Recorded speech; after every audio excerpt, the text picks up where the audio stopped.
Legal? Então vamos lá, pessoal. Na nossa parte 1, a importância da gente ler, a importância da gente estar envolvido com a leitura. Como eu disse para vocês, eu comecei a ter essa preocupação, essa dificuldade em perceber que eu não sabia ler lá no meu mestrado só.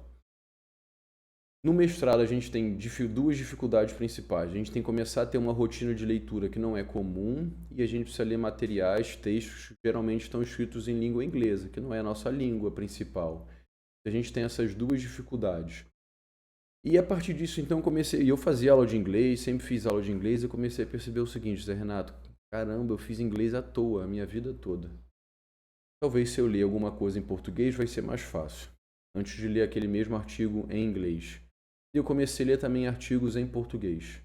É lógico que eu entendia o que estava acontecendo, mas depois eu comecei a perceber que eu não entendia tudo que eu poderia entender e que eu estava perdendo meu tempo. E como eu disse para vocês, eu sempre aprendi muito mais lendo os livros, lendo os artigos, do que nas aulas mais formais. E eu vou explicar o porquê disso, não sei se isso já aconteceu com vocês. Imagina essa nossa aula aqui. Por mais bem preparado que eu esteja, por mais que eu tenha me dedicado para poder preparar o material, eu trouxe uma discussão que ela serve para todo mundo. Deixa eu ver quantas pessoas tem na sala. Não consigo ver aqui. Sei lá, tem 20 pessoas na sala. Eu trouxe uma discussão que é para 20 pessoas. Mas cada um de vocês tem uma dificuldade e tem uma dúvida que é diferente. Vamos pensar na nossa prática, né? Na parte mais específica da natação. Poxa, você vai fazer às vezes um curso, vai ficar 8 horas sentado numa cadeira para poder ver um montão de informação que é bacana, legal, confirma aquilo que você já faz, mas às vezes o que é novo são 20 minutos da aula.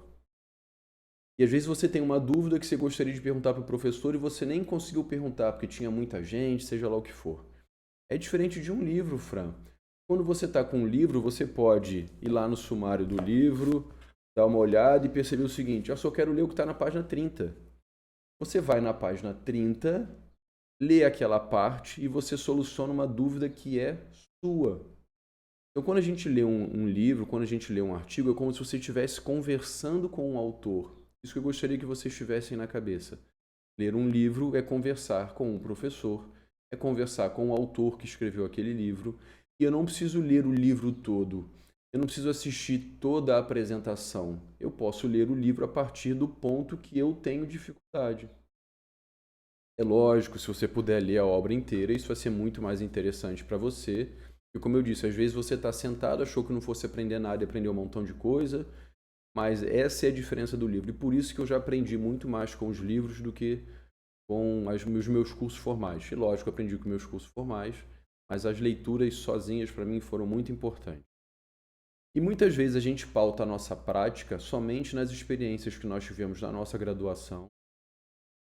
E a gente acaba reformulando a nossa prática a partir da nossa própria prática.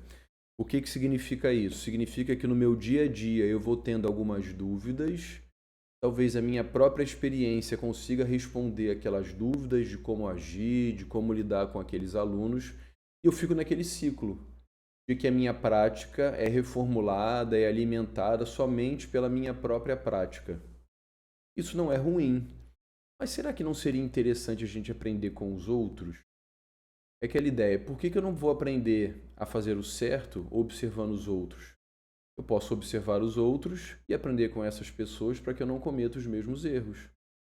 Vamos imaginar essa primeira situação. Vamos imaginar que você tem a possibilidade de ficar um dia inteiro, uma semana inteira, um mês inteiro, o tempo que vocês imaginarem, acompanhando um professor que vocês consideram que dá uma aula de excelência, lá na piscina. Então, você vai acompanhar esse professor, vai vivenciar as situações do dia a dia dele, vai poder conversar com esse professor para poder tirar suas dúvidas e depois você voltaria para a sua prática para poder repensar a sua prática. Poxa, isso seria fantástico. Mas vamos supor que você só tenha 24 horas para poder ficar com esse professor. Por mais fantástica que tenha sido a aula desse professor, por mais que você tenha aprendido, não dá para você aprender tudo o que esse professor sabe em 24 horas. Até porque ele não fica 24 horas dando aula, ele tem que dormir, ele tem que se alimentar, tem o transporte de um lugar para o outro. Mas por mais que você tenha aproveitado o dia com esse professor, que é um professor seu de referência, você não vai aprender tudo que ele sabe. Você teria que ficar com ele a vida inteira para talvez aprender tudo que ele sabe. Beleza, então isso é interessante, mas não resolve todos os nossos problemas. Vamos imaginar essa segunda condição aqui. Vamos fazer os nossos cursos formais, especialização, cursos de final de semana, mestrado, doutorado, vou fazer um curso online, tudo isso é fantástico? Lógico que é. Isso faz com que a gente aprenda, mas da mesma maneira, o professor, quando ele organiza um curso, quando ele planeja um curso, ele tem um objetivo que ele tem que alcançar. Então ele não consegue discutir todas as possibilidades do que poderiam acontecer numa aula de natação. Então você vai aprender bastante? Da mesma maneira, você pode reformular a sua prática? Lógico que sim. Mas ao mesmo tempo você não consegue aprender tudo que você poderia.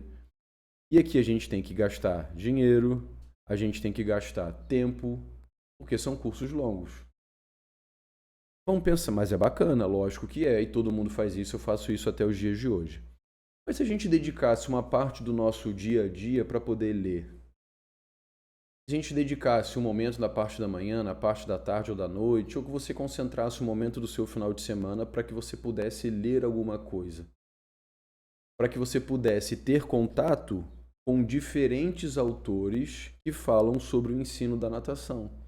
Então aqui, talvez, sei lá, vou pegar esse meu livro aqui. Em 2 meses você consegue fazer uma leitura desse livro e você consegue se apropriar de muita coisa que eu acredito para aquilo que poderia ser feito na aula de adaptação ao meio aquático.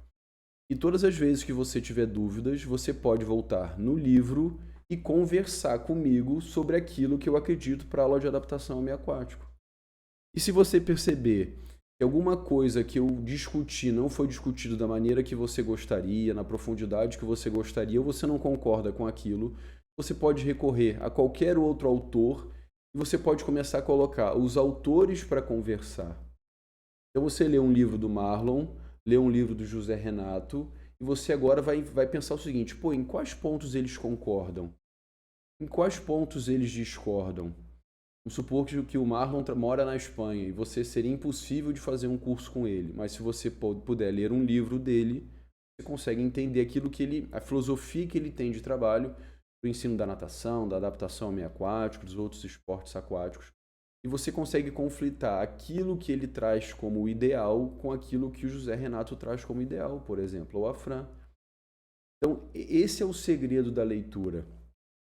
Quantos congressos mais acadêmicos eu cansei de ir e às vezes vinha um pesquisador de fora do Brasil e ele ia fazer uma apresentação lá sobre um tema qualquer e era um autor que eu já tinha lido diversos livros, diversos artigos e quando eu lia e quando eu assistia a apresentação eu estava ouvindo exatamente as mesmas coisas que estavam no livro ou no artigo dele.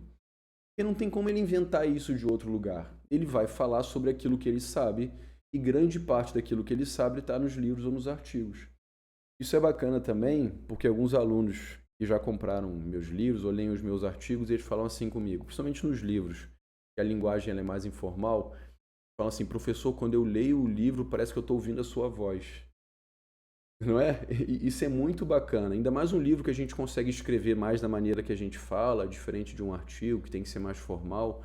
Então isso é muito bacana. Então ler permite conversar com os autores. Mas, mais uma vez, se a gente não conhecer as técnicas, a gente vai tirar muita informação, vai ser melhor do que não ler, é óbvio, mas a gente precisa saber como ler para poder aprender mais, para fazer uma coisa que um autor chamado Adler traz para a gente, que é ler para poder entender. São coisas diferentes. Uma coisa é a gente conhecer, outra coisa é a gente entender.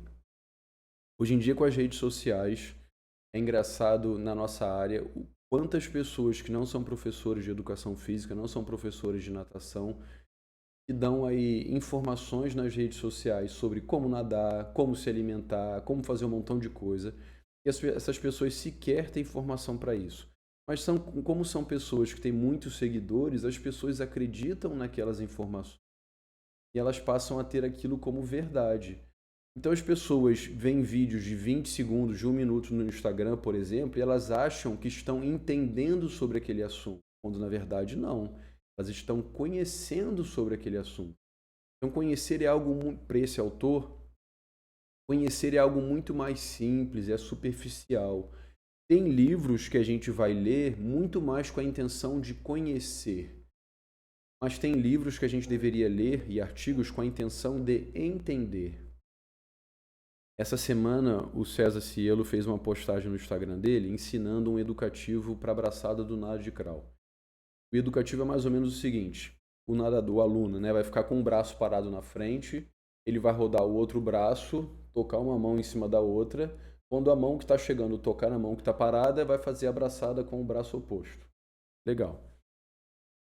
Uns 4 alunos me mandaram esse vídeo, já fizeram aula comigo, e alguns colegas professores, né, todos os professores, me mandaram também o vídeo. E eu fui e escrevi lá que eu não considero que o educativo é adequado, porque o nado de crawl é um nado alternado.